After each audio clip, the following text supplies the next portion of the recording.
अनुभव आपल्या चॅनलच्या एका सबस्क्रायबरने पाठवला असून त्यांचे नाव त्यांनी गुपित ठेवण्याची माझ्याकडे विनंती केली आहे. मी महाराष्ट्रामध्ये वसलेल्याच एका तालुक्याच्या ठिकाणी राहतो. तसं आमचं शहर तेवढंसं डेव्हलप नाही आहे, त्यामुळे तुम्ही त्याला गाव म्हटलं तरी चालेल. तर आमच्या या गावात गेली पिढ्यानपिढ्या रामनवमीचा उत्सव साजरा केला जातो. हा उत्सव गुढीपाडव्यापासून ते रामनवमीपर्यंत साजरा होतो आणि रामनवमीच्या दुसऱ्या दिवशी महाप्रसादाची पंगत असते व त्याच रात्री लळीत साजरे केले जातात. आता तुम्हाला प्रश्न पडला असेल की लळीत काय असतं.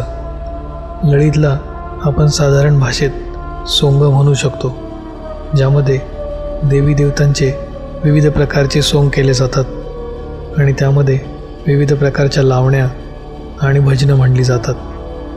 तर हे लळीत रात्री सुमारे 10 वाजेपासून ते सकाळी 6 वाजेपर्यंत असे पूर्ण 8 तास चालत असते. ही गोष्ट आहे साधारण 10 ते 12 वर्षांपूर्वीची. त्यावेळी आम्ही सर्व मित्र तरुण होतो आणि हे लळीत आमच्यासाठी मौज मजा करण्याची एक सुवर्ण संधी आम्ही मानायचो आणि वर्षभर रामनवमीची याकरिताच आम्ही वाट पाहत होतो असं म्हटलं तरी चालेल. आम्ही सर्व मित्रसुद्धा लळितामध्ये सहभाग घेत होतो. काही पात्र आम्हीसुद्धा छान रंगवायचो, परंतु काही वेळा पूर्ण लळीत पाहणे आम्हाला असह्य होत होते, कारण रात्रभर जागावे लागते. त्यामुळे काही वेळा आम्ही थोडीशी वामकुक्षी घेऊन परत लळीत जॉईन करत असू. त्या रात्री पण लळीत सुरू असताना आम्हा सर्वांना खूपच थकवा जाणवू लागला होता आणि झोपही येत होती. झोप घालवण्यासाठी आमच्यातील एकाने सुचवले, हे चला आपण सगळे चहा पिऊन येऊया. नाक्यावरचा चहावाला अजून पण उघडाच असतो. त्यावेळी रात्रीचे 2 वाजले होते. त्यावर आम्ही सर्व त्याला म्हणालो, नको रे, एवढ्या रात्री कुठे जाते ते. त्यावर तो बोलला, त्याला काय होतं आहे, ॲटलीस्ट झोप तरी जाईल आपली. चला मी म्हणतो जाऊया आपण. आणि अशा प्रकारे शेवटी आम्ही सर्व तयार झालो आणि आम्ही नाक्याच्या दिशेने निघालो. आमच्या गावामध्ये 2 वेश आहेत, एक जुनी वेश आणि एक नवी वेश. नाक्याकडे जाताना नवी वेश लागते, त्याच वाटेने आम्ही जात होतो. वेशीच्या साधारण 100 पावले अलीकडे असताना आम्हाला समोर एक अंत्ययात्रा दिसली. पण ही अंत्ययात्रा जरा अजबच होती. ह्या अंत्ययात्रेमध्ये 4 जण फक्त तिरडीवरील प्रेताला खांदा देत होते, पण त्या 4 जणांव्यतिरिक्त आणि त्या प्रेताव्यतिरिक्त तिथे कोणीही नव्हते. त्यावर माझा एक मित्र, ज्याने चहा प्यायला चला असं सुचवलं होतं, त्याच्यावर चिडतच म्हणाला, हेच बघायला आलं होतं का आम्हाला इथे? सगळा दिवस खराब करून टाकला. हेच पाहायचं होतं का आम्हाला?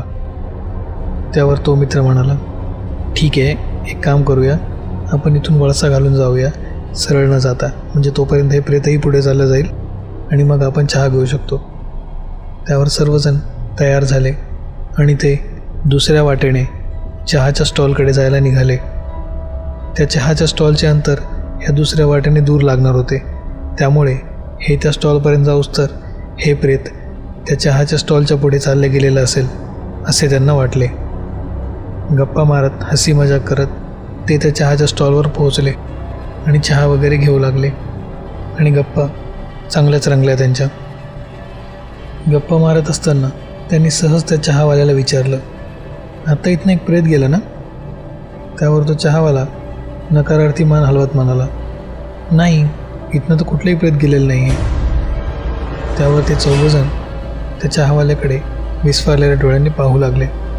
त्यावर तो चहावाला परत बोलला, काय झालं? त्यावर ते म्हणाले, आम्ही जेव्हा इकडे येत होतो तेव्हा वेशीमधनं आम्ही त्या प्रेताला इकडे येताना पाहिलं, त्यामुळे आम्ही वळसा घालून दुसऱ्या वाटेने आलो. पण तुम्ही म्हणताय ते प्रेत अजूनही इथे आलेलं नाही आहे, कसं शक्य आहे? तो चहावाला बोलला, साहेब इथे कुणीही आलेलं नाही आहे, कारण माझं लक्ष पूर्णपणे रोडवरच आहे. तसं कोणी गिऱ्हाईक पण नाही की असंही नाही होणार की माझं लक्ष इकडे तिकडे विचलित होईल. त्याचं ते बोलणं ऐकून सर्वांना थोडं आश्चर्यच वाटलं. पण आमच्या एका मित्राने म्हटले, एक काम करायचं का, आपणच जाऊन बघून येऊ प्रेत कुठपर्यंत पोहोचले ते. त्यावर सर्वजण आधी नाही नाही म्हणत होते, पण तरी मनातली शंका घालवायचीच असं म्हणून ते सर्व त्या वाटेने जाऊ लागले जिथे त्यांना ते प्रेत दिसलं होते. आणि शेवटी ते त्या जागी पोहोचले जिथे त्यांना ते प्रेत दिसलं होतं. परंतु तिथे जाऊन त्यांना आश्चर्याचा धक्का बसला, कारण तिथे कुठलीही अंत्ययात्रा नव्हती, नाही कसले प्रेत, नाही कोणी खांदेकरी. आता मात्र सर्व अचंबित झाले. त्यांना वाटलं की नेमकं सगळ्यांनाच एकच भास एकावेळी कसा होईल. सर्व चांगलेच बुचकळ्यात पडले होते, परंतु ललित तिकडे सुटून चालले होते. त्यामुळे ते धावतच मंदिराच्या दिशेने पळाले आणि या सर्व गोष्टीचा नंतर निस्तारा लावू असे म्हणाले. तिथे जाऊन त्यांनी ललित वगैरे व्यवस्थित पार पाडले आणि दुसऱ्या दिवशी सहज विचारपूस करायची म्हणून जिथे त्यांनी ती अंत्ययात्रा पाहिली होती त्या एरियामध्ये त्यांच्या ओळखीच्या असलेल्या एका काकांकडे ते गेले आणि त्यांना याबद्दल सांगू लागले. काका, काल आपल्या एरियामध्ये कोणाचा मृत्यू वगैरे झाला आहे का? काल रात्री आम्ही एक अंत्ययात्रा जाताना पाहिली इथून. त्यावर तो माणूस म्हणाला, नाही, आपल्याकडे तर कोणीच गेलेलं नाही एरियामध्ये. नाही, काल रात्री आम्ही अंत्ययात्रा पाहिली इथे, त्यामुळे विचारत होतो. आणि त्यात एक विचित्र गोष्ट होती, त्या अंत्ययात्रेमध्ये फक्त 4 जण होते तिरडीला खांदा द्यायला, बाकी कोणीही नव्हतं. त्यावर ते काका विस्फारलेल्या डोळ्यांनी त्या सगळ्यांकडे पाहू लागले. काय झालं काका? त्यावर ते जे बोलले ते ऐकून सगळ्यांच्या अंगावर काटा उभा राहिला. ते काका बोलले, चकव्याच्या फेऱ्यामध्ये अडकला होता तुम्ही. कसली अंत्ययात्रा किंवा काही नव्हतं, ते चकवा होता तो. जर तुम्ही चौघं वेळीच तिथून निघाले नसते तर कदाचित त्या 4 खांदेकऱ्यांच्या ऐवजी तुम्ही चौघं असले असते आणि तुम्हाला तुमचा जीव गमवावा लागला असता. त्यांचे ते बोलणे ऐकून सर्वजण चांगलेच घाबरले होते आणि इथून पुढे चुकूनही कधी रात्रीच्या वेळी त्या वाटेने जायचं नाही असं त्यांनी मनामध्ये ठाम निश्चय केला होता. हा अनुभव तुम्हाला आवडला असेल तर व्हिडिओला लाईक नक्की करा. कथा तुम्हाला कशी वाटली हे कमेंटद्वारे नक्की कळवा. आपण जर या चॅनलवर पहिल्यांदा आले असाल तर चॅनलला सबस्क्राईब करा आणि सोबत बेल आयकनही दाबा, म्हणजे येणाऱ्या व्हिडिओचे अपडेट तुम्हाला भविष्यात मिळत राहतील. त्याचबरोबर हा व्हिडिओ आपल्या मित्रांना शेअर करून चॅनलला जास्तीत जास्त सपोर्ट करा. धन्यवाद.